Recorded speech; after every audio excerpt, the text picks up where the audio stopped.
प्रज्ञा बेटा, तोहार इजे विश्वास बना विष के भी अमृत बना दे बेटा। बस अभी तोहरा ही सहारा बा बेटा। अब कुछ मत सोचे, बस ये याद रखें कि हम आपके साथ बानी। आपकी फुग्गी जब तक आपके साथ भी, आपके साथ कुछ गलत ना होके दी ना, हम ऐसे हार ना मान सके नहीं। हम इनसे वादा कैले रहनी कि हम हमेशा इनका साथ दे। अब इनके साथ कुछ गलत ना होके दे। हम इनकी बचा ले, चाहे हमके कुछ भी करे की पड़ी।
दी दी कहाँ चल गई? गाड़ी में भी ना बनी।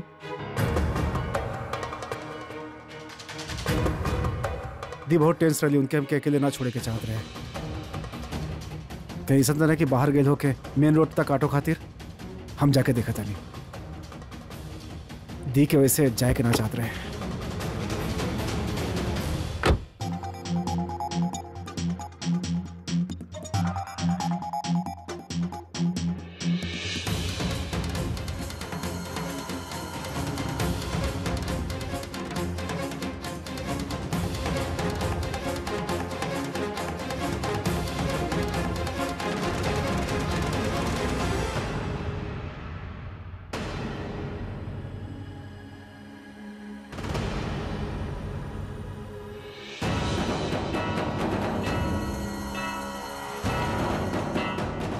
सिमोनी का चिंता पिया।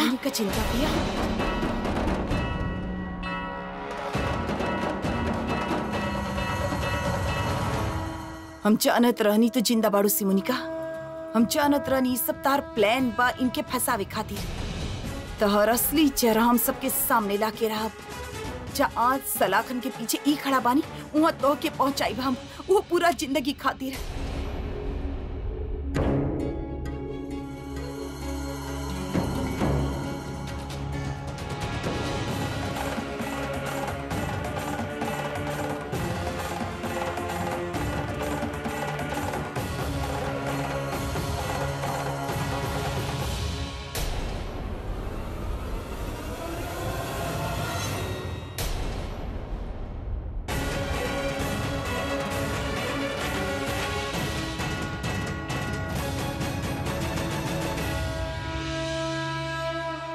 सिमोनिका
गाड़ी के पीछे जाए के बा प्लीज अरे और कोनो काम धंधा नहीं का हमरा पास, चल हट सामने से। Please help me please.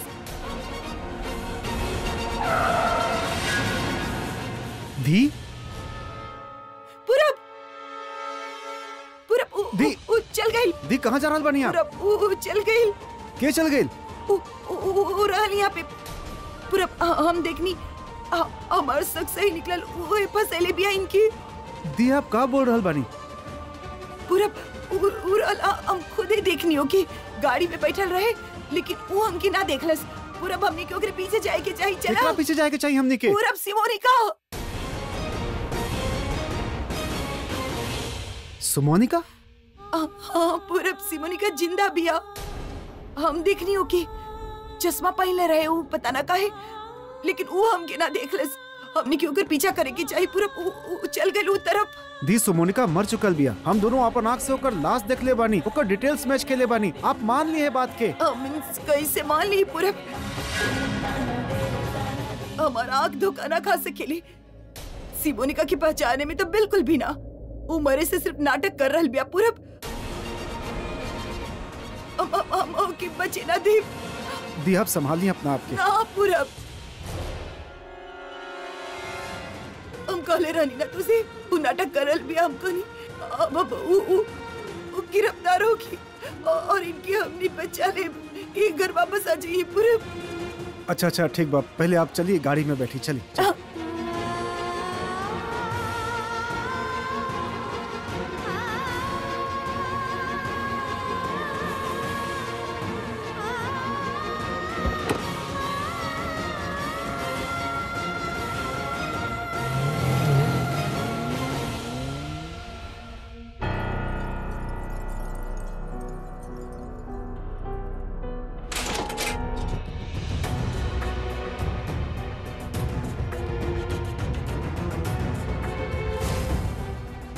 Pragya Pragya Pragya भाई के सिर्फ और सिर्फ प्रज्ञा ही नजर आवेले हर वक्त। तनु उनके ई कहे ना समझ में आवेला कि उनके साथ अब तक जे कुछ भी गलत भइल बा ई सब प्रज्ञा के कारण भइल बा।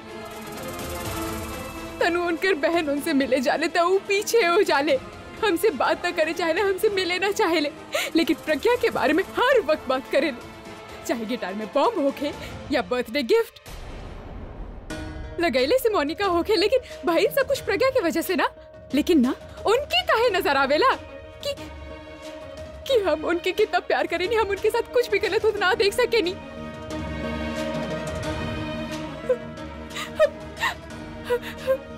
हमारे बारे में सोचे के अलावा उनके सिर्फ और सिर्फ प्रज्ञा के पड़ल बा। वो कहले प्रज्ञा के साथ देवे के बा। वैसे तो हमके तू दोनों से कोनो उम्मीद नहीं की, लेकिन अगर तू दोनों हमरा खातिर कुछ करे चाहत बाड़ू तो बस प्रज्ञा के रास्ता में खड़ा मत होइया। प्रज्ञा के खिलाफ मत खड़ा हो गया। अरे प्रज्ञा के साथ है माय फुट।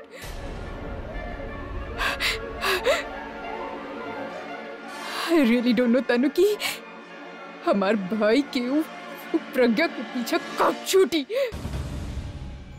आलिया तू प्लीज बुरा मत मानियो, लेकिन वो दिन कबो ना आई।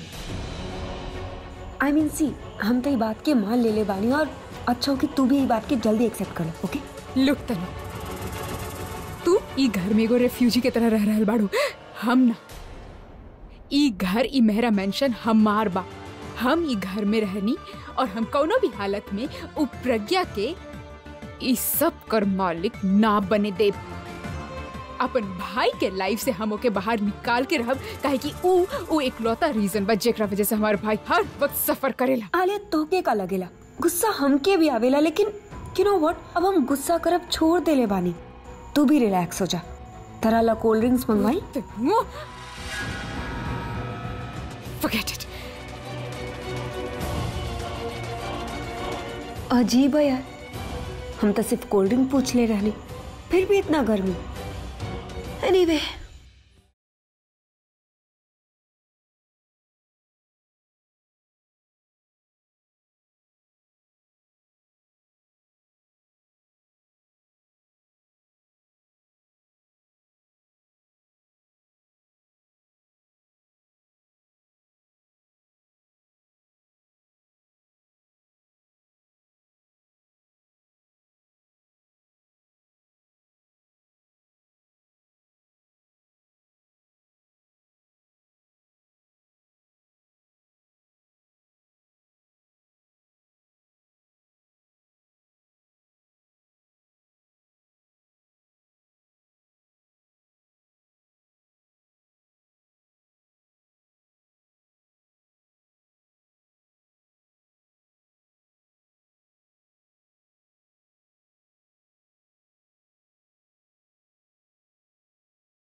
आराम से।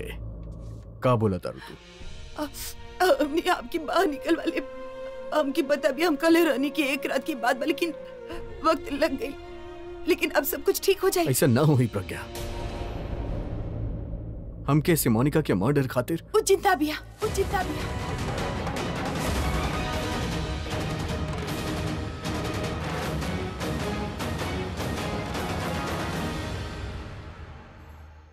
ई तू का बोला तारू प्रज्ञा? वो होटल से होकर लाश? वो सब झूठ बा।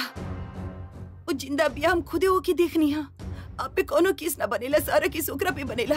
जालसाजी की धोखेबाजी की सारा केस बनेला ओकरा पे। अब कुछ ना कहिला। प्रज्ञा तारा कोनो गलत फहमी? कोनो गलत फहमी ना बा। हम खुद अपन आँख से देख ले बानी। हमके पहले ही शक रहे क्यों जिंदा बिया। हम बस कोनो सबूत ढूंढत रहनी जौने से ये बात ढूंढ पाई। वो आपके मारना पालना तो ही आखिरी दाव खेलला आपसे बता ले खातिर। ओकर इरादा बहुत ही मजबूत बा, लेकिन हमरो भी कमजोर ना बा।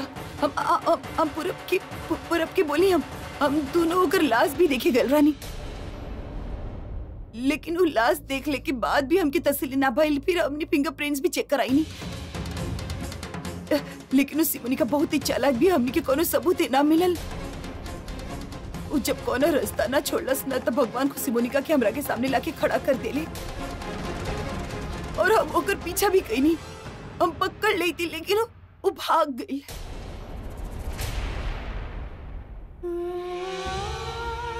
तू सच में सिमोनिका के देख?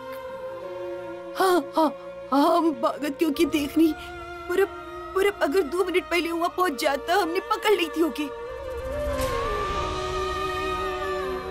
लेकिन तू कहत रहलू कि वो फिंगरप्रिंट्स ना होकर जरूरत ही ना बना। देख, अगर वो अपन शकल बदले होकर तो फिंगरप्रिंट्स या डीएनए रिपोर्ट्स की जरूरत पड़त। अब जज साहब जब होकर शकल देखी तो सब प्रूव हो जाए ना कि वो आके फंसा रहल बिया। लेकिन वो इन्वेस्टिगेशन से यह साबित नहीं रहे कि इन्वेस्टिगेशन सब कुछ गलत बा।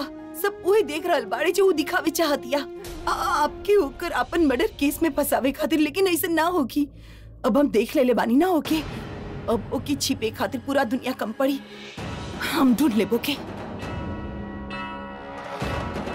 सिमोनिका जिंदा बाड़ी?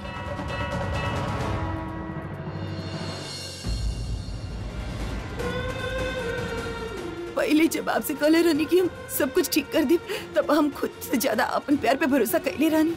हमनी की प्यार जीत गई और सिमोनिका की नफरत हार गई। अब बस कोर्ट के फाइनल हियरिंग से पहले हम ओके ढूंढ ले ओके।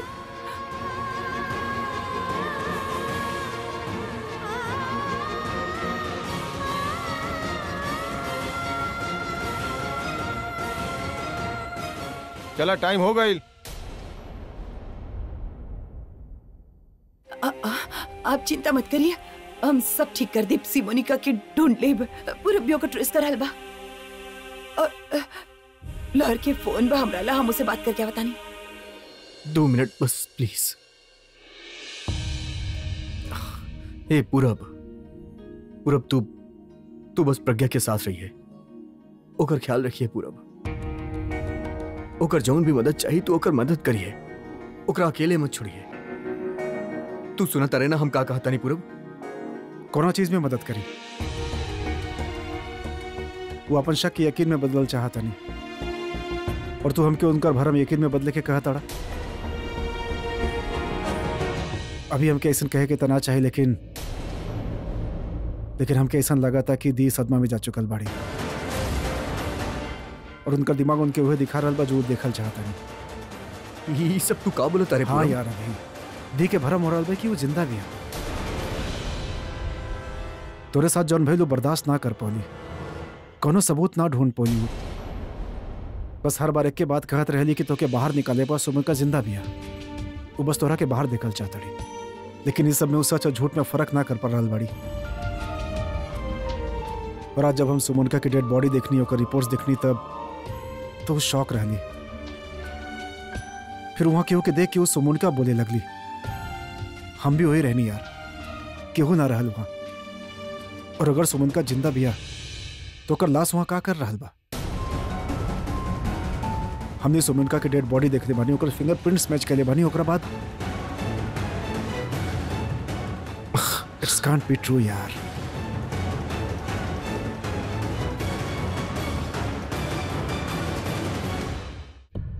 दी के भरम हो रहल बा। ना पूरब, जौन हम प्रज्ञा के आंख में देखनी वो झूठ ना रहे पूरब, वो कोनो भ्रम ना रहे, वो सच्चे। चलो एक पल खातिर मान लेता नहीं कि सुमन का जिंदा गया, लेकिन तू खुद ही सोच के देखा वो ये शहर में रह के गलती काहे करी?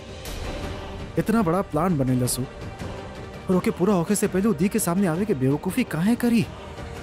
जौन इंसान खुद के मरल साबित कर चाहता वो खुलेआम ए तरह से काहे घूमी? Oh shit man. हाँ पूरब,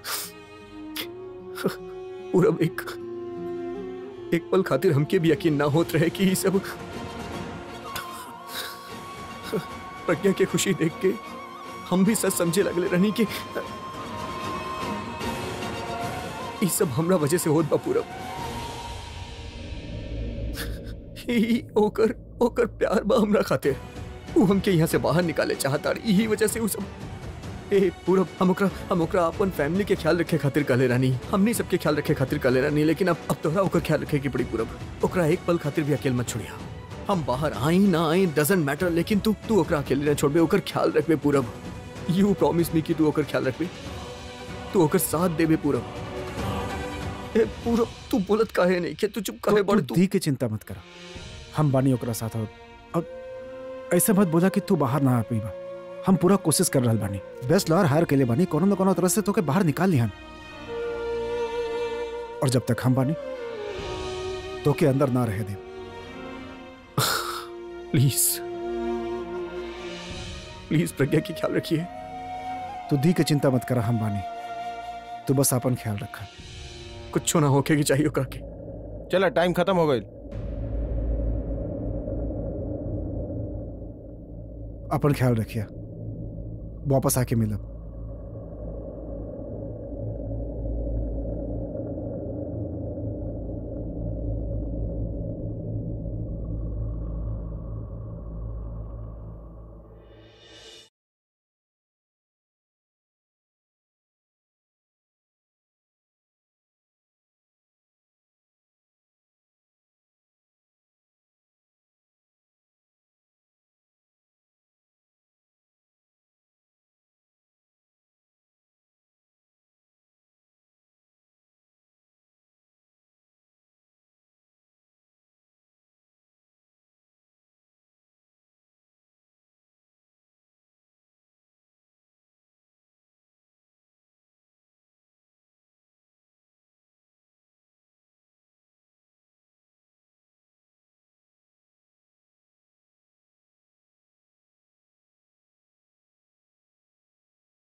मिलॉर्ड, अब और का सबूत चाहिए कोर्ट के?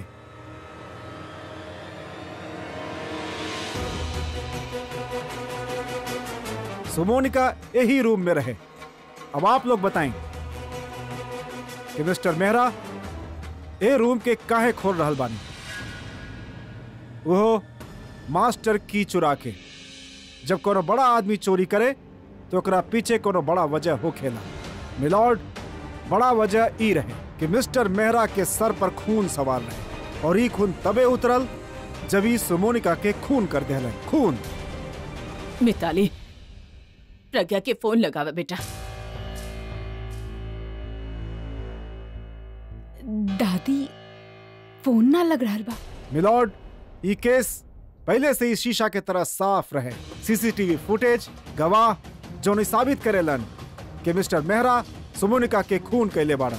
यही से हम कोर्ट से गुजारिश करतानी कि मिस्टर मेहरा के ये अपराध खातिर फांसी के सजा देहल जाए। फांसी के।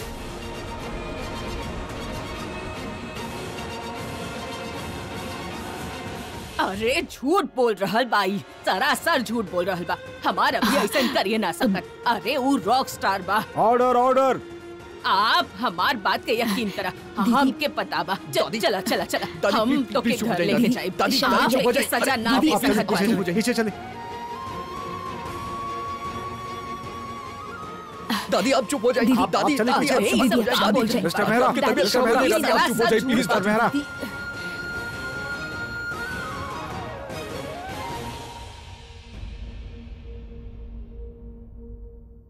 पब्लिक प्रोसिक्यूटर के तरफ से पेश कैल गेल गवाह और सबूत के बिना पर ये साबित हो चुकल बा कि मिस्टर अभिषेक मेहरा ही सुमोनिका के कत्ल कैले बाड़ा।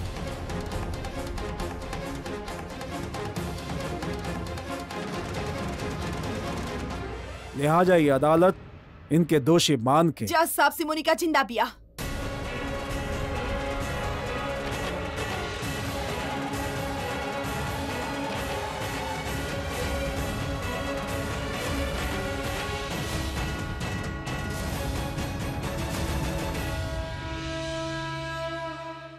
सिमोनिका,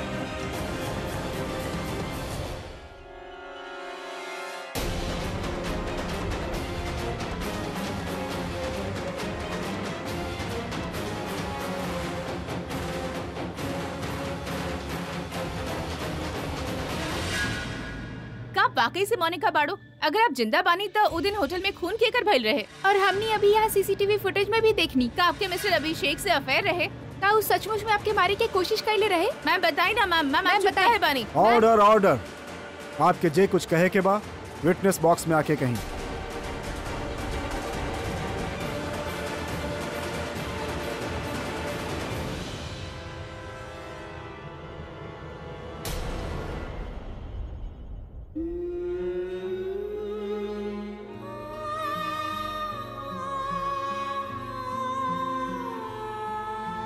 हम अपन काम कर देने, अब आप क्या अपन काम करे के बा।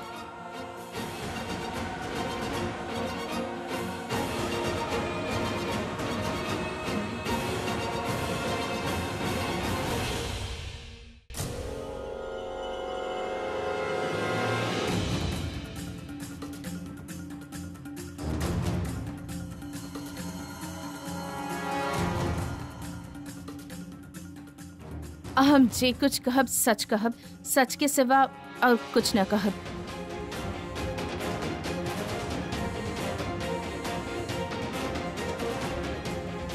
का आप अपन नाम कोर्ट के बताई?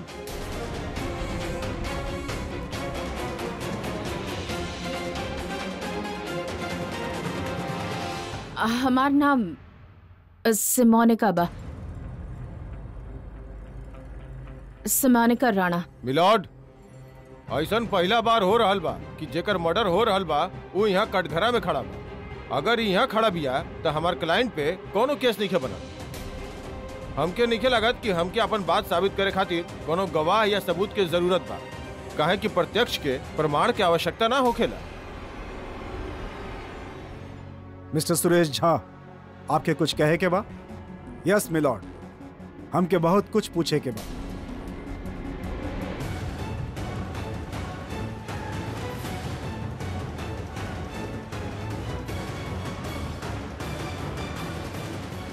आप श्योर बानी कि आपके नाम सिमोनिका बा?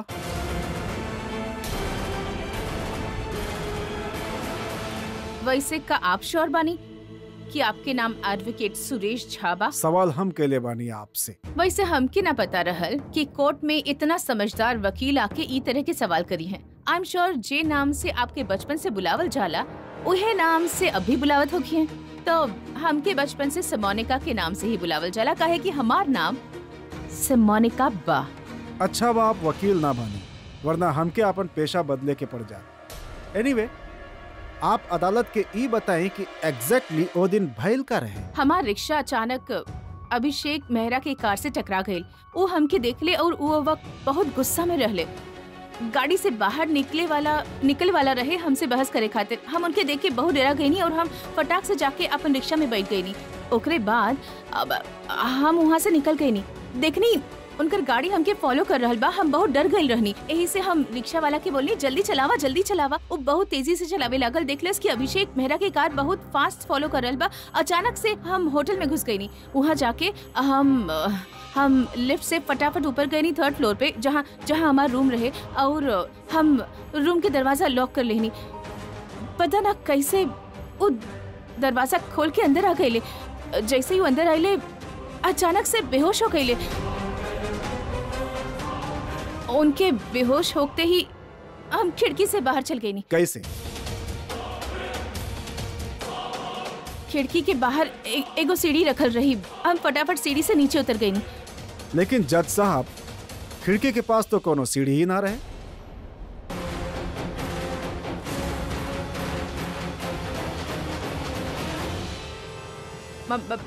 मौजूद कैसे होके? जैसे हम नीचे उतरनी हम फटाफट सीढ़ी वहां से हटा देनी।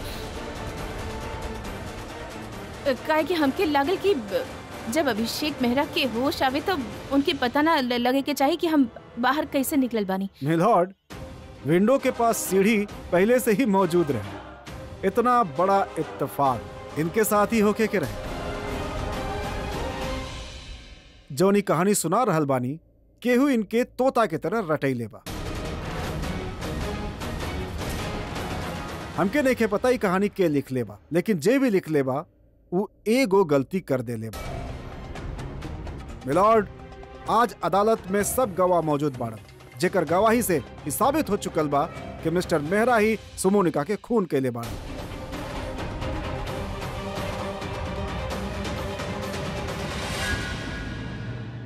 सॉरी, माय मिस्टेक। सुमोनिका ते हमरे सामने ही बानी और खुद ही कबूल कर चुकल बानी कि ये सुमोनिका राणा बानी। आप पूछे का चाह रहल बानी? सीधा सीधा पूछा। हाँ तो मिस सुमोनिका, सीधा सवाल ई बा कि अगर आप वाकई सुमोनिका बानी तो अदालत में बैठल गवाह में से कोनो एक गवाह के पहचान सके नहीं आप?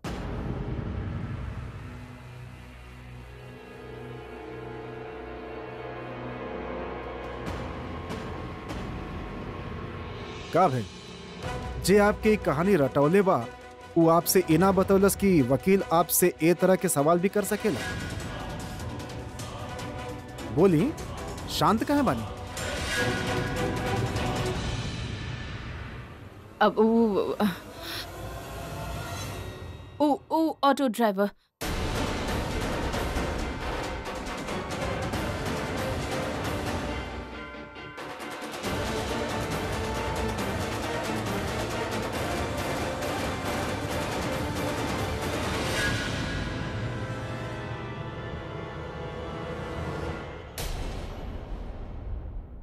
मिलॉर्ड,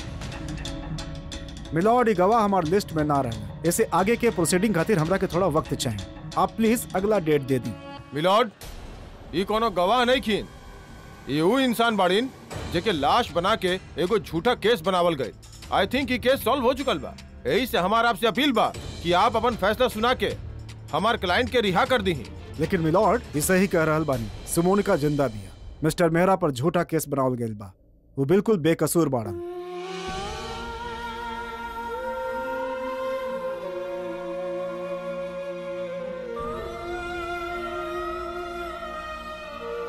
हमके पता रहे तो हमके बचावे खातिर कुछ भी कर लेबू, पर तू शिमोनिका के ही लेके आईबू ई ना सोच ले रानी। हम कहले रानी ना, आपके इंसाफ दिलावे खातिर हम कुछ भी करब। आपसे करल वादा निभा रहल बानी, आपके अपना साथ एक घर लेके जा रहल बानी। एक केस के वजह से मिस्टर मेहरा के जौन इमेज के लॉस भइल बा ऊ तो हम उनके वापस ना कर सकब, पर उन पर लागल सारा झूठा इल्जाम हम वापस लेता नहीं। अदालत उनके निर्दोष मान रहल बा और उनके बाइज्जत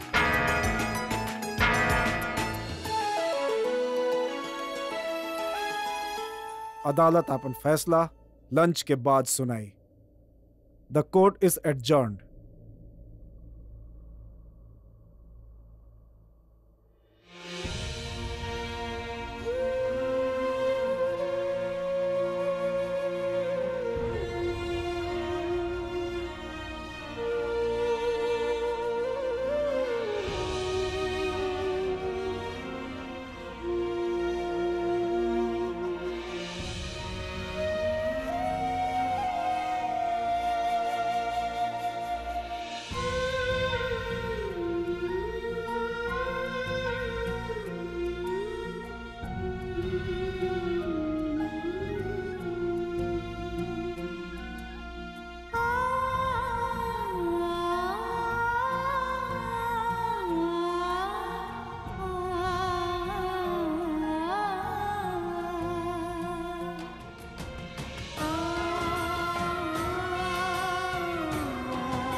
ये आंसू खुशी के बा। चलें। अरे नाटा मुजरिम।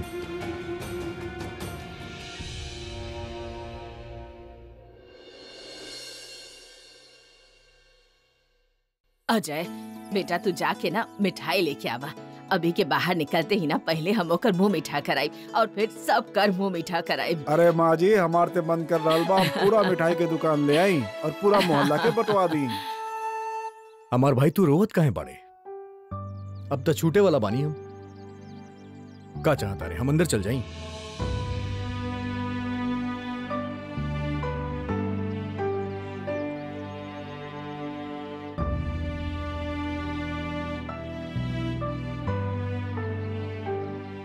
का बात भइल? अरे आप सबके आंख में आंसू काहे बा? हम तो सोचत रहनी कि यहाँ से छूटे के बाद हमनी घर जाई पार्टी करब, ठीक वह तरह जैसे हम अपन बर्थडे सेलिब्रेट करेली और शुरुआत कइल जाए चाय के पार्टी से। आपकी वाला पार्टी ना। कौन पार्टी? अरे पागल उगल बड़ू तू? अरे दादी पालक के पकौड़ा बनई है, ओकरा साथ चाय ही तो चली ना। अरे वाला हमनी बाद में कर ले। हमार भाई अब तारा का हो गईल? सब लोग हंसत बाड़े ना, तू ऐसे मुंह लटका के काहे खड़ा बाड़े? तोरा साथ जॉन भइल ओकरा बाद हंसे में थोड़ा टाइम लगी यार। बहुत मिस केनी तोहरा के। ए, दिशा देखा तारू, हम तो कहा था नहीं एकरा हल्का सा चपेट लगा दा। हाँ? एकरा तहरा अलावा केहू के मिस ना करे के चाहत रहे, समझ ले।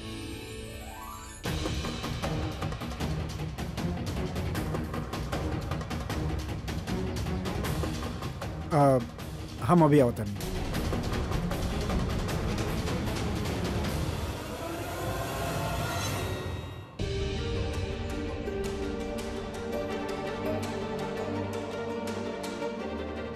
हम अपन काम कर देले बानी, अब तू अपन काम करा। हो जाए। And thanks for standing. हमके लागत रहे तो अपन बात से मुकर जेबू कोर्ट में, पर हम गलत रहनी। आज तो हर वजह से हमार भाई घर वापस जा रहा बा। ए थैंक यू और सॉरी इन पे हम बिलीव ना करेनी। प्लीज हमार काम करा, रजिस्टर के फोन करा, हमके पेपर्स रेडी चाहिए। श्योर। हम सोचा था नहीं पूरा मोहल्ला में बंटवा दी, ठीक बा? ठीक बा, पर जल्दी आ जाइए और साथ में ठंडा भी ले ऐसे मान गेली पता ना। अच्छा पर यकीन नहीं किया होत कि इससे मोनिका ना अवंतिका हिया। हमके बाहर निकाले खातिर सारा प्रॉपर्टी तू एकरा नाम कर देलू। जीजू ये औरत इतना शातिर बिया ना, पैसा खातिर बिल्कुल पागल बिया हूँ। हम अगर ओकर बात न मानती तो कोर्ट तक ना आवत। वैसे अब यहाँ से निकले के बाद जाइब कहाँ?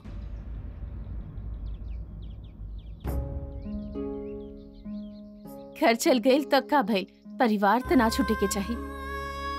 आप बानी तो सब कुछ आपके साथ आई, सब कुछ आपसे ही शुरू बा बेटा और आप पे ही खत्म। आप हो कब तो जे भी गवेले बानी ना वो वापस आ जाई।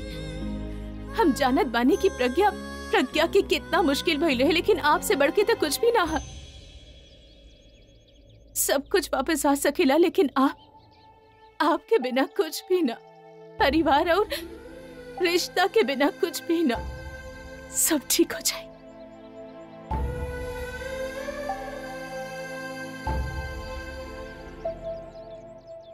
हेलो, पेपर्स रेडी बा? ओके, प्रिंट आउट रेडी बा। गुड।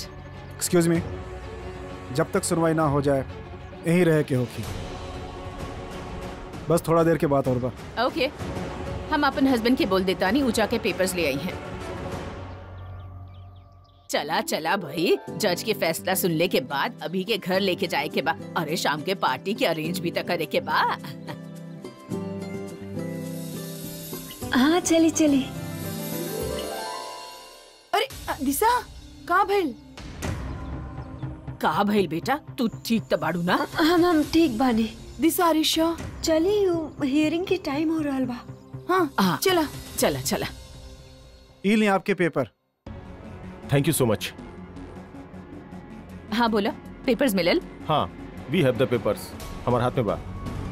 मेहरा मेंशन अब हमनी के भइल। गुड। एगो काम करा, जल्दी से यहाँ आ जावा, हियरिंग शुरू होके वाला बा। ठीक बा, हम निकल रहल बानी।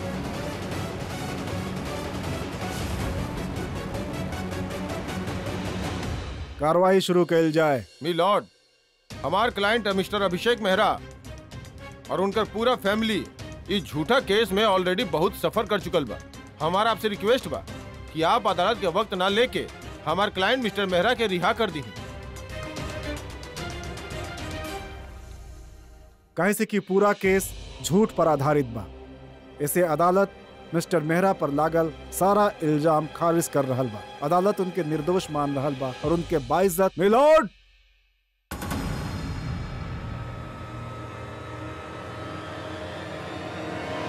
Sorry to interrupt you milord, इससे पहले कि आप गलत फैसला सुनाई, हमके कुछ कहे के बा। गलत फैसला मिस्टर सुरेश झा, ये केस सॉल्व हो चुकल बा। अब आप का कहल चाहते हैं? जब लंच ब्रेक भइल, मिस्टर मेहरा के फैमिली जीत के जश्न मनावत रहे, तबे हमरा दिमाग में एगो बात आई, ऐसे एक केस का नतीजा और नजरिया दोनों बदल जाए।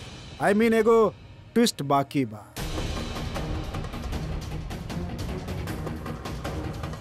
मिस्टर ही कोनो फिल्म नहीं के चल रहा जे आप ट्विस्ट लेके आए। मुद्दा के बात करा।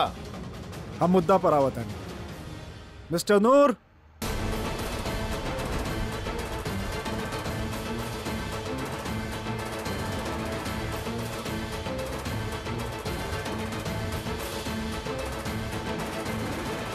मिलॉर्ड, इस सिमोनी का ना अवंतिका बिया।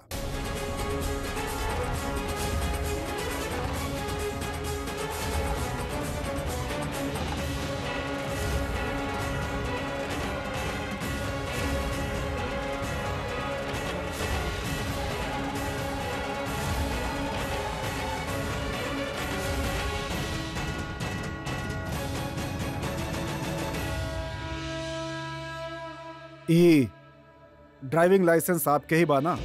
देखिए, गौर से देखिए, फोटो आपके ही बाना। ये ड्राइविंग लाइसेंस, ये पेन कार्ड, ये आधार कार्ड, इस सब पे मिलॉर्ड सिर्फ एक के नाम लिखल बा, अवंतिका साहनी। ये बेंगलोर में अपन पति के साथ रहेली और 1 हफ्ता पहले यहाँ पर आयल बानी। इनके झूठा गवाही देवे खातिर और केहू ना उकसैलस। मिस्टर मेहरा के पत्नी प्रज्ञा मेहरा उकसैले बाड़ी।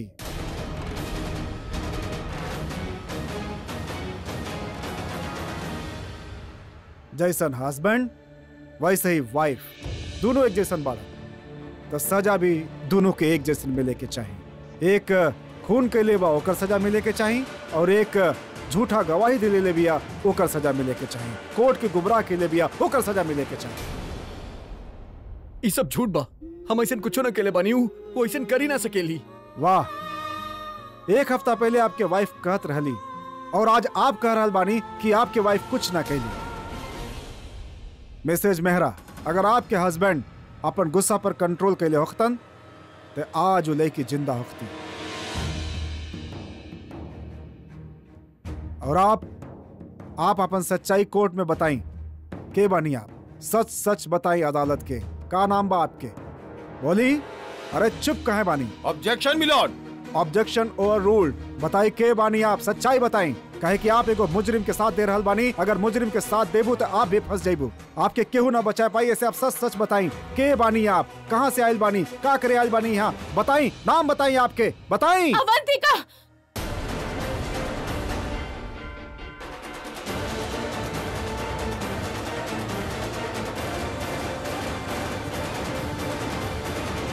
सॉरी जज साहब।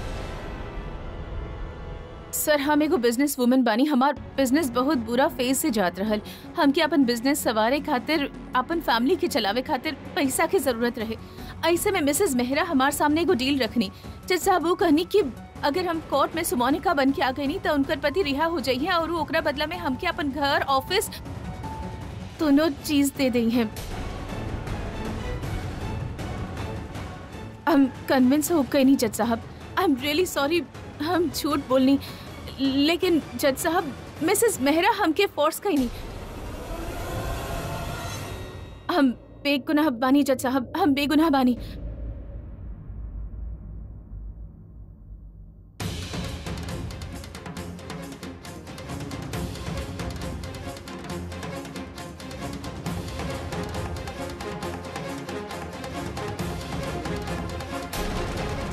सर, ओह माय गॉड, इनके का हो गए? जज साहब इनकरा के अस्थमा के अटैक आइल बा। इनकर इनहेलर नहीं मिलत कहीं। इनके तुरंत हॉस्पिटल ले जाके होगी सर। सर आप ही केस के कोनो भी अगला तारीख दे दी सर प्लीज। ना मिलॉट, आप ऐसा मत करी। मिस्टर मेहरा बड़ आदमी बाड़न, उस सबूत और गवाह के साथ छेड़खानी कर सकेलन। आप इनके फांसी दी, फांसी। अदालत के कार्रवाई आधा घंटा खातिर स्थगित कैल जाता। The court is adjourned.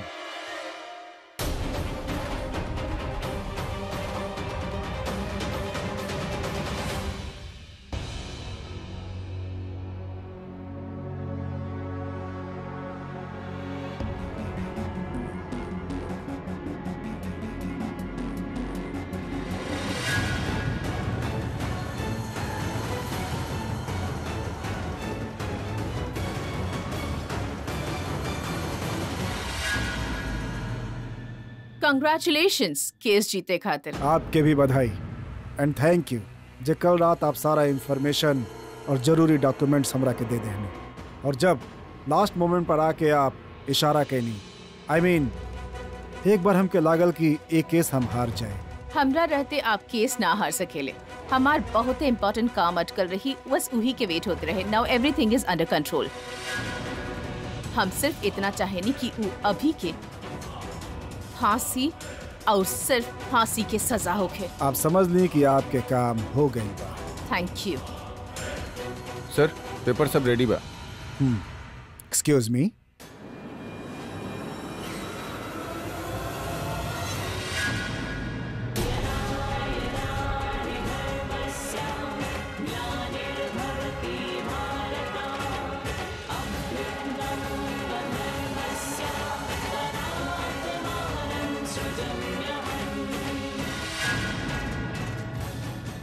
मतलब तू कल रात की उलर की सारा इन्फॉर्मेशन दे दिलू और तो के मात दे देनी।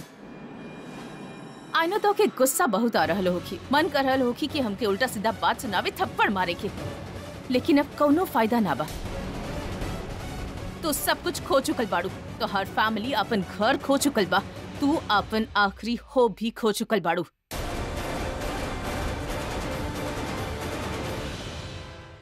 दादी हम अभी आवता नहीं। आप कहाँ जा रहल बानी? हम बस अभी आवता नहीं। हमार अभी के साथ ही ऐसा काहे होखेला? काहे सारा दुनिया ओकर दुश्मन बन गइल बा? काहे ओकर बनत बनत काम बिगड़ जाला? हमारा आशीर्वादों के काहे ना लागेला? काहे ना लागेला? सब ठीक हो जाए। हे भगवान, अब हम का करी? आलिया चुप काहे बाड़ू तू? आई मीन हमने कुछ तो कर सके नहीं ना? का कर सके नी? जे कुछ करे के रहे वहाँ पे अंदर आपका देख रहल बानी आंटी, जे कुछ भी करे के रहे अंदर वो आपके बेटी कर चुकल बिया। अरे झूठा गवाह लेके आए वहाँ पे हमारे भाई के खिलाफ, जैसे सब चीज और खराब हो गई। हमने कुछ भी कही के कैसे भी कही के भाई के बाहर निकाल सकत रहनी, लेकिन अब शायद चांसेस और भी कम हो गए बाड़े, और ये सब कुछ भइल बा सिर्फ और सिर्फ प्रज्ञा की वजह से। सजा हमार भाई के ना, सजा प्रज्ञा के मिले के चाहिए अंदर। तू अपन भाई खातिर कुछ कर रहल बिया, तोहरा के केहू कुछ करे खातिर बोलल नहीं खे ना? पर दादी आलिया पूरा तरीका से गलत भी ना बिया, पर दी पूरी तरह से सही बानी। वो कुछ भी गलत ना कनी, माना तानी कि सब कुछ गलत हो रहा बा, पर उनका नियत साफ बा। वो सिर्फ जीजू के बचावे चाहत बानी कोनो भी कीमत पर। कुछ लोगन के शायद वो गलत लगे, पर हमार नजर से देखा था सिर्फ एक पत्नी के एक पति खातिर प्यार बा। प्यार माय फुट, कोनो प्यार व्यार ना करे ले, बल्कि ओकरा वजह से हर बार हमार भाई मुसीबत में फंसेला और आप लोगन की नजर ही ना आवत। तो के लागत बा कि प्रज्ञा के वजह से ही अभी बार बार मुसीबत में फंसेला, और हमनी के लागेला कि प्रज्ञा के वजह से ही वो बार बार मुसीबत से छुटकारा पावेला, बच जाला। ऊ भगवान के वास्ते चुप करा। पता ना आप लोगन के हमार बात बुरा काहे लग रहा बा। हर बार सिर्फ हम ही गलत नजर आवे नहीं, लेकिन पता ना आप लोग की बात समझ में कब आई कि अंदर जे लड़की खड़ा बिया वो भाई के दुश्मन ना बिया, प्रज्ञा भाई के दुश्मन बिया।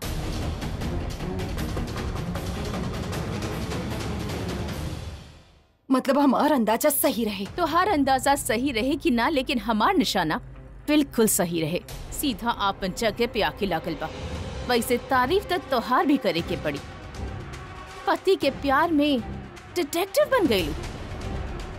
ओ दिन जब तू हमार घरे आयल रहलू और तू कहलू कि हम सिमोनिका बानी, बिल्कुल ठीक कहलू। हम सिमोनिका होके के लॉजिक भी बिल्कुल करेक्ट देले रहनी। तू कहलू कि हम केहू के प्लास्टिक सर्जरी कर ले बानी और फिर ओके अपन शक्ल दे देनी, फिर खुद के जगह ओके मार देनी। वैसे फ्रेम टू फ्रेम तू उहे कहत रहलू जे हम कर चुकल बानी, पर सरकारी दाव पेच सीखे में त वकीलन के भी कई साल लग जाले। फिर तू तो एगो मामूली सी औरत बाड़ू, मिसेस प्रज्ञा मेहरा। जे बात तू 7 दिन से कोर्ट में साबित करे की कोशिश कर रहल बाड़ू, वो हम 7 सेकंड में बतावत बानी। हम सिमोनिका बानी।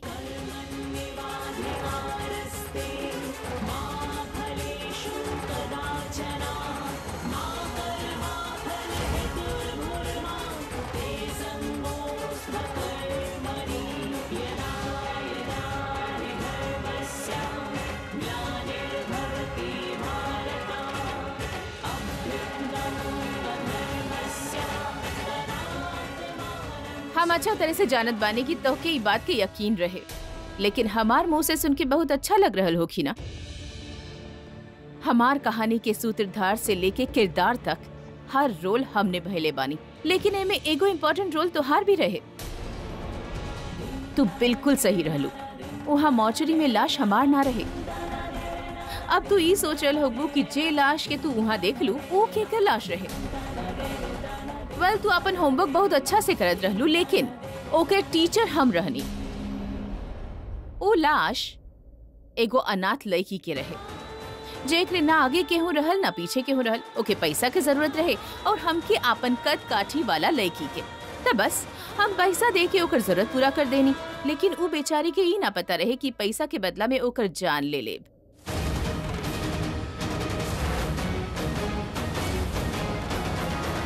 अब हम डायरेक्टली तो ओके मार ना सकत रहनी, तो हम ओके एगो कहानी सुना देनी। हम ओसे कहनी, देखा हमारे एगो जुड़वा बहन रहे जे मर गई। हमार माँ एगो बीमारी के लास्ट स्टेज पर बानी और वो अपन दोनों बेटी के एक साथ देखे चाहत बानी। ई सुन के वो बेचारी इमोशनल हो गई। फिर का रहे, हम ओपे इमोशनल अत्याचार कर देही। I hope you know what I mean. वैसे प्लास्टिक सर्जरी में बहुत पैसा लागल, लेकिन ओकर हमके टेंशन ना बा, काहे कि ऊ तो हमार पति के प्रॉपर्टी से वसूल ले। ऐसन कैसे हो सकेला? तार फिंगरप्रिंट्स फिर लाश से कैसे मैच भइल? काहे कि ऊ वक्त हम वही जे लेटल रहनी। लेकिन अभी तो तू कहलू कि लाश के वो और के रहे। मास्टर स्ट्रोक बस समझावे के पड़ी, ऐसे तो के समझ में ना आई। ऐसे ध्यान से सुना, ई जे पैसा होखेले ना बहुत बदनाम होखेला। एक कुछ भी करवा देला, केहू से भी करवा देला। बस मॉर्चरी के पूरा स्टाफ के हम खरीद ले रहनी। उ नर्स जे तो के हमार डेड बॉडी दिखावे से मना करत रहे, ओके भी हम खरीद चुकल रहनी। डेड बॉडी के भी आसानी से ना दिखाए भी हमार स्ट्रैटेजी रहे, ताकि तोहरा लगे कि सारा स्टाफ ईमानदार बा। वहाँ के जो नर्स रहे और वो डॉक्टर जे हमार ना वो गरीब लड़की के पोस्टमार्टम रिपोर्ट बनेले रहे, उस सब के हम खरीद चुकल रहनी। काम हो गए मैडम। ये लड़की के फिंगरप्रिंट्स, डेंटल डिटेल्स और डीएनए हम सब कुछ ये फाइल में लिख देले बानी। गुड डॉक्टर, अच्छा काम की कीमत भी अच्छा मिले के चाहिए। वो तो के बहुत जल्दी मिल जाए। तू हमार फिंगरप्रिंट्स पोस्टमार्टम रिपोर्ट के साथ मैच करे चाहत रहलू, तो ओके तो मैच होके के ही रहल। और तोहारो बेचारा भाई बहुत गिड़गिड़ात रहे रिपोर्ट देखे खातिर, तो नर्स थोड़ा सा स्ट्रिक्टनेस दिखाइलस और फिर रिपोर्ट दिखा देलस। ओके का पता रहे कि ओके उल्लू बनावल जा रहल बा। Thank you Pragya. You know what, you are very lucky for me. पहले तू ही हमके सेक्रेटरी बनैलू, ओकरे बाद बॉस भी बना देलू। अभी के सारा प्रॉपर्टी, ओकर सारा एसेट्स हमार नाम कर देलू। वैसे एक बात तो माने की पड़ी कि तू हमके बहुत टफ फाइट देलू। सारा दुनिया मान गई कि हमर चुकल बानी, पुलिस तक मान गई कि हमर चुकल बानी, लेकिन तू ना मानल। काहे कि तू ना मानल तो हर इहे जुनून हमके तो से एक कदम आगे चले पर मजबूर कर देहलस। वैसे तो हम तोहरा से बहुत नफरत करेनी, लेकिन आज तोहरा पे प्यार आ रहल बा। देखा ना, अपन मकसद पूरा करे खातिर जे हम आज तक ना कर पैनी, वो तू हमके इतना आसानी से करवा देली। वैसे तोहार पति खातिर दू बात बा और तोहरा खातिर दूगो रास्ता बा। तोहार पति के फांसी होखी त तू सती हो जाई है, और अगर ओके उम्र कैद होके त तू भी जेल में जाके सड़ी। वैसे भी झूठा केस बनावे में सजा त तोहके भी मिली। आज हम अपन दुष्यंत के बदला ले ले। जे सुकून हमके तू दोनों के मार के ना मिली, वो तो के अलग करके मिली। तो हर वजह से हम पूरा मेहरा फैमिली के सड़क पे ले आईनी। Thanks Pragya, thanks. तो हर वजह से सिमोनिका के झूठा मौत मिल गई और अवंतिका के झूठा जिंदगी।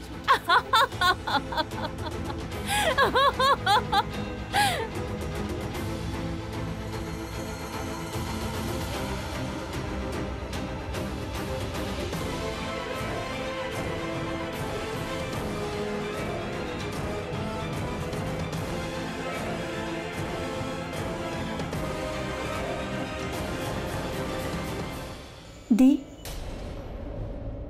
चली, सुनवाई शुरू होखे वाला बा।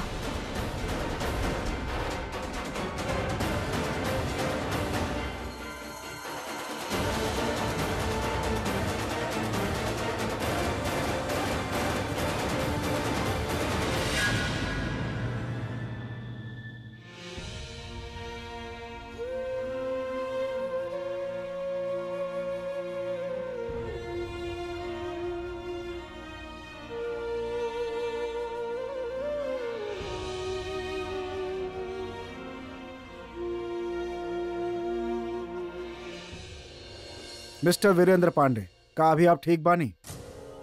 हम ठीक बानी milord. Mister public prosecutor, you may proceed.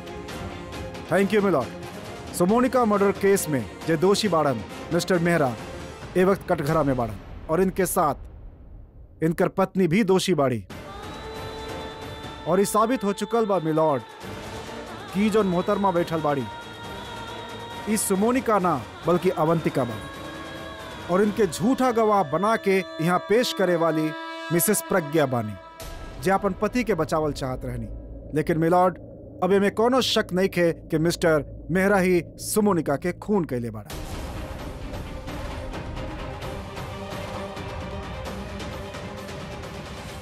यही खातिर हम अपील कर रहल बानी कोर्ट से कि मिस्टर मेहरा के फांसी और मिसेस प्रज्ञा के कड़ा से कड़ा सजा देहल जाए। That's all milord. मिलॉर्ड, हम मिसेज प्रज्ञा मेहरा से कुछ सवाल पूछे के इजाजत चाहत। I object milord. एका मजाक चल रहा बा।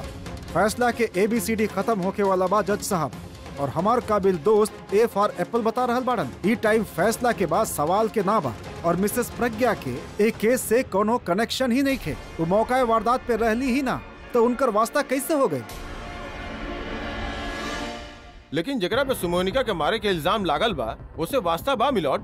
प्लीज इजाजत दी। लेकिन टू द पॉइंट सवाल करिए। लेकिन मिलॉर्ड, आप बैठ जाएं। आप अपन गवाह बुला सके नहीं। Yes milord. Mrs Mehra, witness box में आई।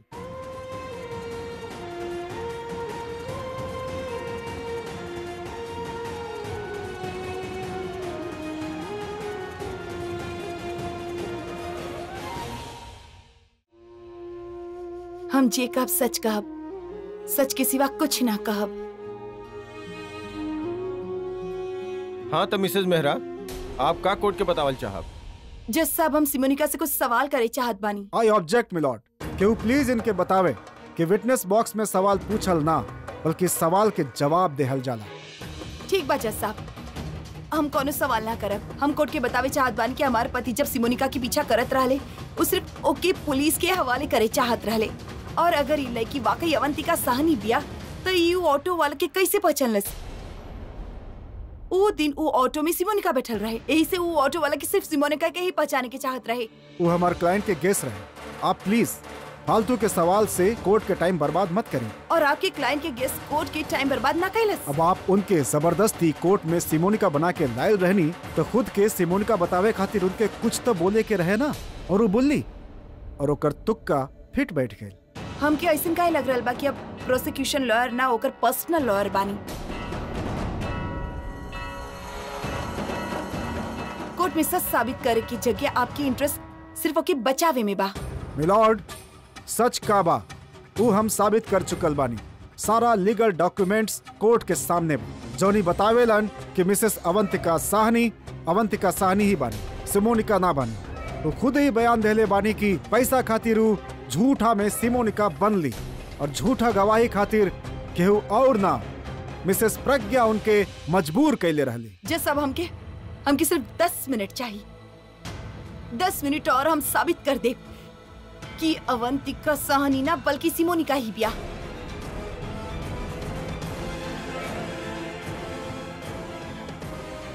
और कोनो अनाथ लड़की के मार के वो होटल के बाहर होकर लाश रख देले रहे।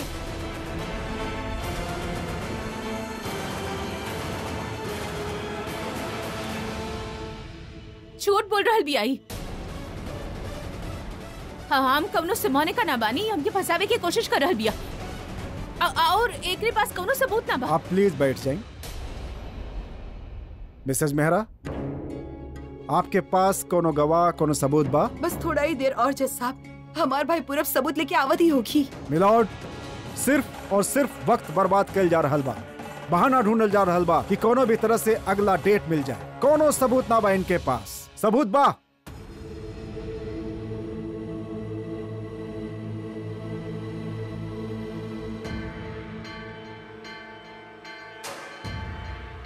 आप लोग प्लीज अंदर आई।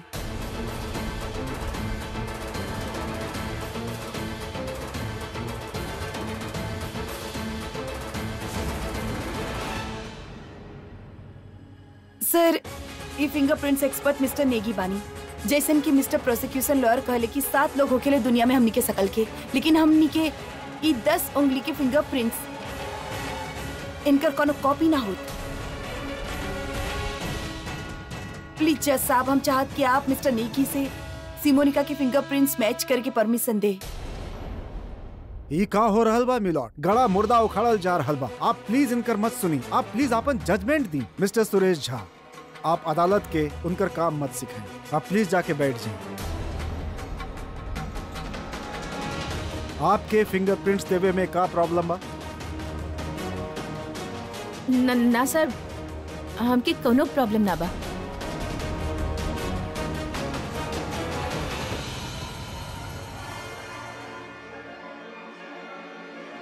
सर, आपके रिकॉर्ड्स में सिमोनिका के फिंगरप्रिंट्स ऑलरेडी बा। जिस सब हमरा साथ फिंगरप्रिंट्स एक्सपर्ट के अलावा हैंडराइटिंग एक्सपर्ट भी बानी। हम एकर हैंडराइटिंग सिमोनिका के हैंडराइटिंग से मैच करावे चाहत बानी। जैसा वे फाइल में सिमोनिका के हाथ से भरल एप्लीकेशन फॉर्म जोनी जॉब अप्लाई करत समय अपन बायोडाटा के साथ दे ले रहे। आप इसे हैंडराइटिंग मैच कर सकेंगे।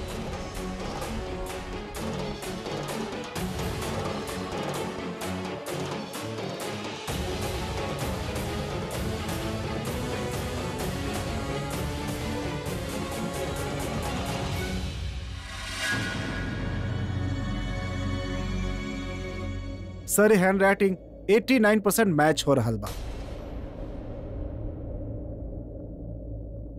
100% तो मैच ना भइल। 100% फिंगरप्रिंट्स मैच होगी।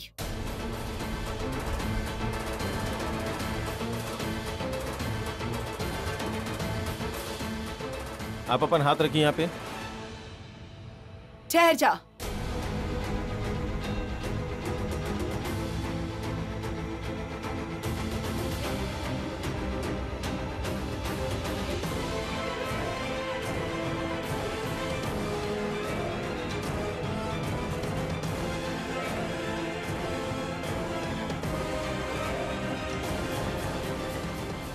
तहार हाथ खून से रंगल बा। वो दाग ता हम ना मिटा सकेनी।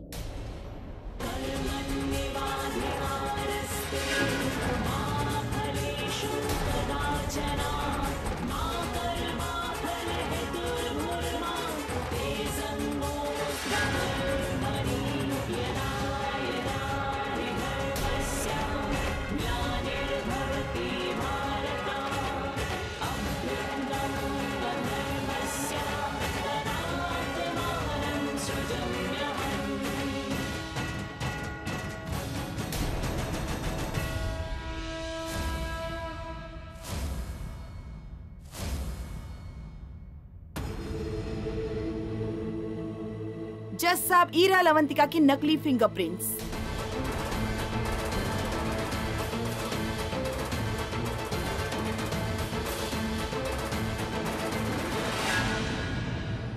लाई अपन फिंगरप्रिंट्स दी। अब का सोच रहल बाड़ू? तो के तो कोनो प्रॉब्लम ना रही ना? डर लग रहल बा? ई फिंगरप्रिंट्स मैच हो गल त अवंतिका से सुमनिका बने के पड़ी। फिंगरप्रिंट्स दा। यहाँ पे हाथ रखी।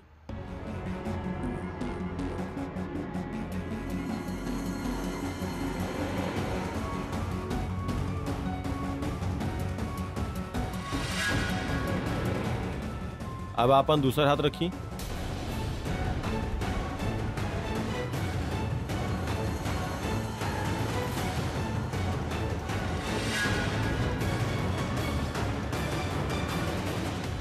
तनी देर में चेक करके बता देने की फिंगरप्रिंट्स 100% मैच भइल की ना। मिलॉर्ड, ये फिंगरप्रिंट वाले के ऑथेंटिसिटी का बा। ये गवर्नमेंट अप्रूव्ड एक्सपर्ट नहीं खे। हो सकेला मिसेस मेहरा इनके हार के लिए होके जे जानबूझ के फिंगरप्रिंट मैच कर देवे। यही से इनके रिपोर्ट पर एगो गुनाहगार के रिहा ना कर सकेली। हो सकेला मिस्टर मेहरा बचल गवाह और सबूत से छेड़छाड़ कर रहा हो। मिलॉर्ड, फिंगरप्रिंट्स 100% मैच बा।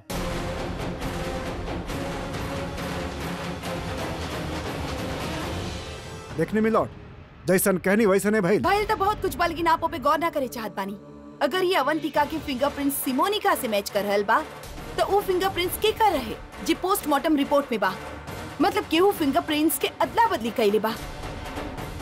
लेकिन ओकरे बारे में आपके कोनो सवाल ना पूछे के बा।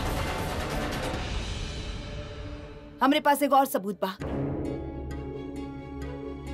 पूरा जज साहब, ई सिमोनिका के कन्फेशन बा। ई में खुदे बोल रहल बिया कि सिमोनिका ह।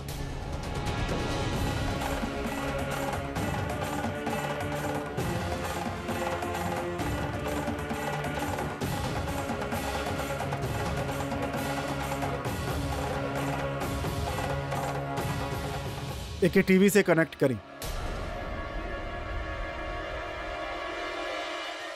सुमोनिका, अरे बहुत चालाक लड़की बाड़ू तू।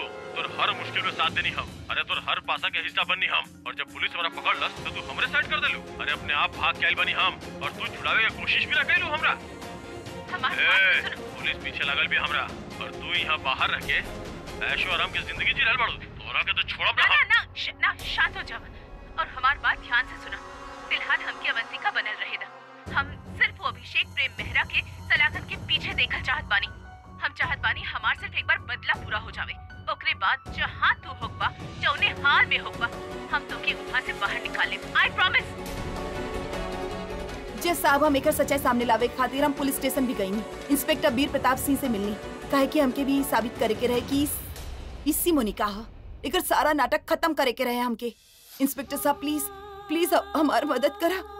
अब जाने लगी बिल्कुल बेकसूर बानी। हम जानी लेकिन संग्राम की 2-3 घंटा खातिर छोड़ बहुत ही बड़ा रिस्क बा, लेकिन हमरे पास और कोनो रास्ता ना बा। बट आई एम श्योर ऊ हमार साथ दे। काहे कि सिमोनिका ओके भी धोखा देले बिया। काहे देवा सच के साथ या फिर वो झूठा औरत के? अरे इंस्पेक्टर, हमरो सीना में तो दिल बा, तबे तो दिलवाला बन के यहाँ तक आइल बनी। अब तो ये दिल सच के ही साथ दे। तोरे साथ बनी हम, तोरे साथ बनी। सर ये झूठ बोल रहा बिया। ई लेकी हम ना बानी। ई सिमोनिका बिया। सर ई कोर्ट के गुमराह कर रहा बिया। ई झूठ बोल रहा बिया। ऐसा गुमराह ना भइलू ना। तो के तो पता बिया ना कि सिमोनिका बाड़ू की अवंतिका। हाँ, हम सही।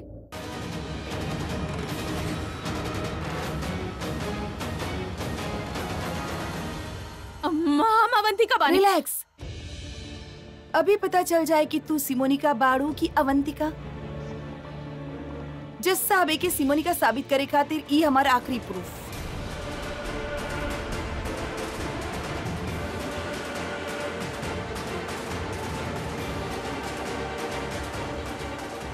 एके टीवी से कनेक्ट करी।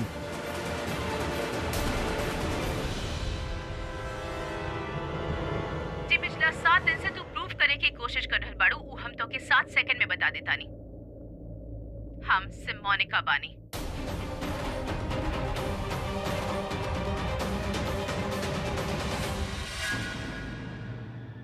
छोड़ब ना हम तो के जान से मार डालब। हम से मोनिका बानी। मोनिका पकड़ो रखे।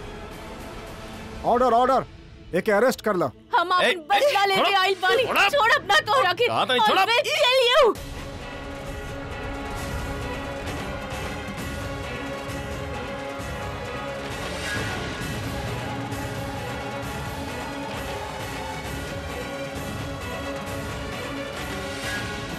I will kill you। छोड़ब ना तो के। सुन लो तो, छोड़ब ना।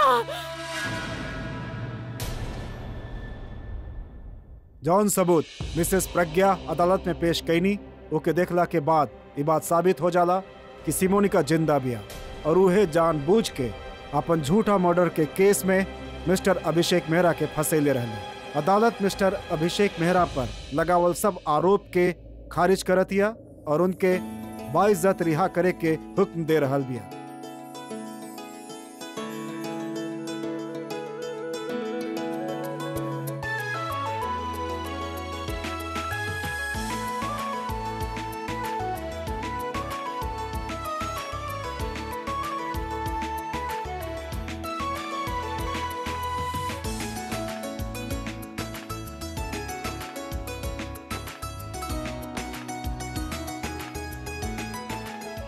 अभी प्रज्ञा तक कमाले कर देला सा।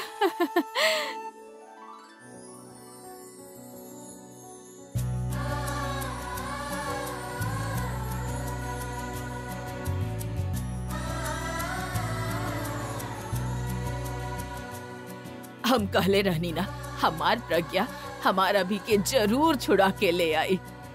करके दिखा देहलस, करके दिखा देहलस।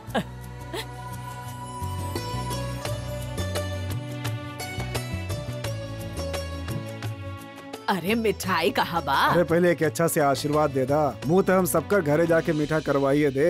हमार बच्चा हमेशा इस बच्चा के साथ अरे रही। दादी का बोल रहे बानी आप? साथ साथ रहिए तो लोग तो नजर लगाइए ही। जोड़ी इतना हाँ, अच्छा ना। जेबा। अरे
अरे बस बस दादी, वनवास काट के थोड़ो ना आइल बानी। हमार दिल से पूछा, एक एक दिन एक एक साल के बराबर बीतल बा हमनी के। ये आरती हम यही खातिर कर रहल बानी कि बुरा भला ई घर से बाहर ही रहे, अंदर ही ना आवे। भगवान के आशीर्वाद हमेशा तोहरे साथ रहे बेटा। अब आ जाइए अंदर। अब दादी के हाथ के बेसन के लड्डू खाए के बा तो अंदर आ जा, ना तो यही जे ऐसे ही खड़ा रहा बाहर।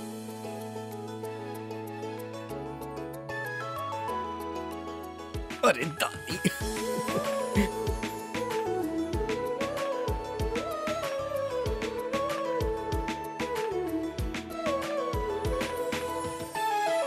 अरे बस जेल से हम निकल के आइल बानी। हाँ अच्छा, जेल से बाहर ई निकल ले बिया। हाँ, अरे बेटा तू दोनों के रिश्ता ना ऊपर वाला लिख के भेज ले बा। तू दोनों जुदा हो ही ना सकत। हाँ, ऊपर से ही भगवान प्रज्ञा के तहार बॉडीगार्ड बना के भेजले रहले। ई तोहके एगो खरोच तक ना आवे दी और तोहके त कुछ हो ही ना सकत बेटा एके रहते। हाँ, ये बात तो हम भी माने ली का? अरे थैंक गॉड तोरा चेहरा पे हंसी आ गई। ना तक कोर्ट के बाहर कैसन शक्ल बना के रखले रही, रो रो के तुम्हारा टी शर्ट खराब कर देले। हाँ? बहुत मिस करनी यार तुम्हारा के। अरे फिर से शुरू हो गई। चला चला चला चला हो गए राम भरत मिलाप। देख हम काले के आयल बानी, जितना अच्छा मौका बना उतने अच्छा मिठाई लेके आयल बानी। अरे हमका भी चाहिए। अरे हम ई देखा ई ठोकर बाड़े सब लोग। घर वापसी हमार भइल बा, हमरा खातिर एक कोनो बात ना। वैसे दादी कहे लेके सूरज से दिन चढ़ेला, हमार मानल बा की हर दिन तहरा पे ही चढ़ेला।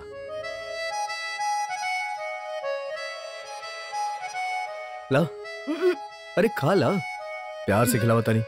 मुंह खोला, मुंह खोला। ना अरे खा ला बेटा, हमार बेटा कितना प्यार से खिला रहल बा।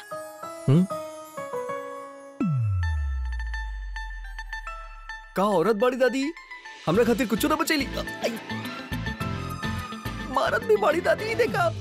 राज अगर हमके इस तरह से रोज मारे ना, दिन भर मारत रहे ना, तुम दिन भर मार खात रही। आजा आजा आजा बैठा आजा। हाँ जी, माता रानी के ना हमनी के फुल कृपा बा जे हमनी के प्रज्ञा जैसन बहू मिलन। अभी के छुड़ावे खातिर पता न का कइला, हमनी के बतावत भी ना रहे, बस घर से निकल जात रहे। अकेला कहाँ दादी, पूरब कितना साथ दिलस हमारा। अगर हम आपके साथ ना देती ना तो रॉक स्टार हमार बैंड बजा दे। एक सेकंड, तारा कब पता चलल के शमोनिका जौन बाड़ी उ अवंतिका नहीं के? मतलब तू ही तो हमके बतैले रहलू ना कि वो अवंतिका ही है ना? अरे दिशा ही। ओ हाँ, ये बात तो दिशा तू हमके बतैले रहल। पर दी बैंगलोर से डिटेल आइला के बाद पूरब जी तो आपके बतैले रहले कि वो अवंतिका ही बिया। फिर आपके कब पता चलल कि समोनिका बिया? पूरब जब हमके कॉल कैलस तब हमके वेट कॉल पे अवंतिका के कॉल आवत रहे। जब हमसे वो डील के बात कैलस तब हम समझ गए कि वो सिमोनिका ही बा। हमके अभिषेक मेहरा के सारा प्रॉपर्टी और एसेट्स चाहिए। काहे कि कोनो भी इंसान कितना भी लालची होके पैसा खातिर अपन पूरा जिंदगी दाव पे ना लगाई, लेकिन हम ओके बता ना सकत रहनी। काहे कि अगर ओके सच्चाई पता चल जात तो कोर्ट तक आवे खातिर तैयारी ना हो सकत रहे कोनो और नया प्लान बना ले। यही से ई बात क्यों सिमोनिका ही बिया सिर्फ हमके और पूरब के ही पता रहे। हमार समझ में ना रहल बा, हम तो के का कही, हम तो के ई घर के लक्ष्मी कही या अभी के सावित्री। एके दोनों ही कहदा, लक्ष्मी के ही जाए न देलस और अभी के ही बचा लेलस। अब हमार बच्ची। पर दादी गलत बात है ना, आप हमके भूल गई नहीं, हमके भी जॉब पे चाहिए ना। आजा आजा आजा। दिशा दिशा दिशा दिशा दिशा दिशा। सब पूरब तो एक रूम में लेके जा, हम डॉक्टर के फोन कर रहल बानी। हाँ हाँ हाँ।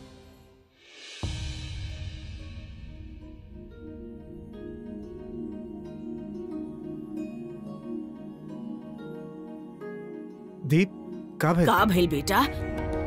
सब कुछ तहार वजह से हो रहल बा पूरब। दी लेकिन हम तू चुप रह, तू कुछ ना बोलब, हम बोलब तू सुनब।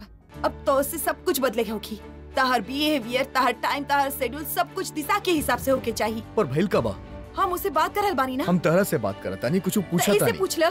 दीप बताई ना डॉक्टर का कहला? डॉक्टर कहले कि तू बहुत इररिस्पांसिबल हो गइल बाड़ा, तो के खुद के बदले के होखी। ऐसे ना चले, रिस्पांसिबल होवे होखी, दिशा के ख्याल रखे होखी, काहे कि तू पापा बने वाला बाड़ा। दीव सब तो ठीक बा, लेकिन हम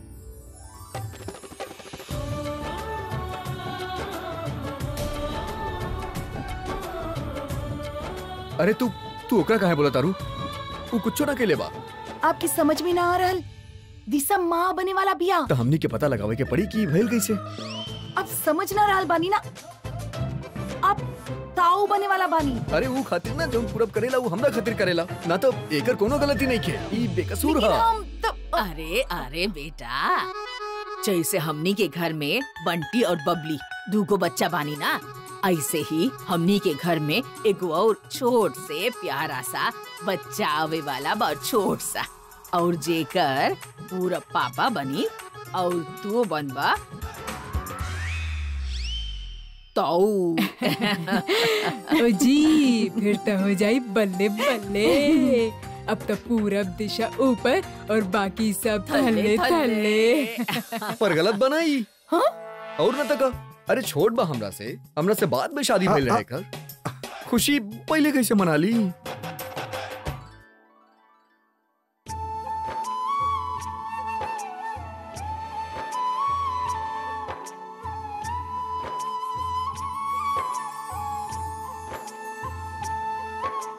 जुग जुग जिया हमार बच्ची, जुग जुग जिया। एक बार फिर से परदादी बनावे के थैंक यू वेरी मच दिशा।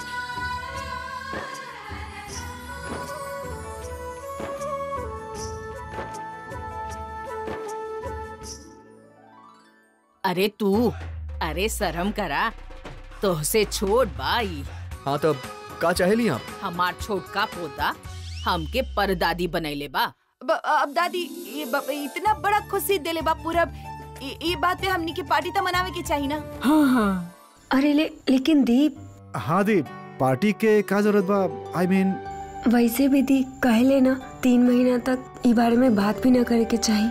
हाँ ठीक बा ना, ओकर इंतजाम बा हमरा पास। बोल दिहल जाई सबसे के हमार छूटे के पार्टी बा। हाँ भाई, पार्टी तो बनेला। देखा अभी अकेले थोड़े ना आइल बा, अभी अपन साथ होके वाला भतीजा या फिर भतीजी के साथ में लेके आइल बा, पार्टी तो होगी। हमके बता दिया पार्टी में पहने के का बा। वैसे हम तो साड़ी में बहुत अच्छा लगी नी और सूट में भी। ना तू किचन वाला कपड़ा में ज्यादा अच्छा लगी तो तू है पहन के ओइजे रहा। पर फिर भी दी तो बंदी के बात ना मनबू।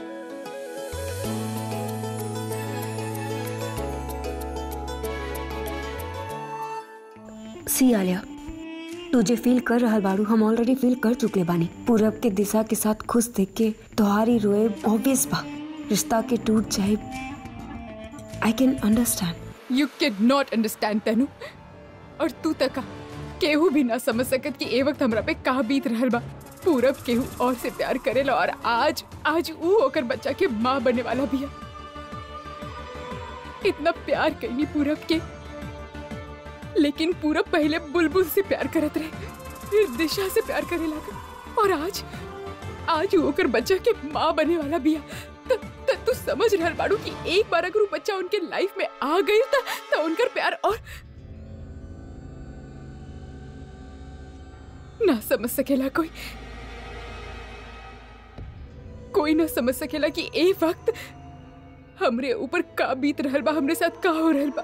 कुछ भी करके पूरब के आपन बनावे के कोशिश करत रहनी, लेकिन हम भुला गई तनु कि जे दिल होखेला ना, ये सबसे बड़ा मैग्नेट होखेला, जे रिश्तन के अपना तरफ खींचेला, रिश्तन के बनावेला। और हम कबो ओकर इस्तेमाल ही ना कईनी। प्यार करे आवेला ही ना हमके तनु। जहाँ दिल लगावे के चाही वहाँ दिमाग लगईनी, पैसा के पीछे भागत रहनी, लेकिन पूरब नाम के खजाना खो देनी। हम जोर जोर से चीख के रोवे के मन कर रहल बा, लेकिन रोवे भी ना आ रहल बा। ऐसा हालत हो गल बा हमार। आलिया मत करा यार तनु, मत कर। कौनो झूठा तसली मत दिया, कुछ मत कहिए।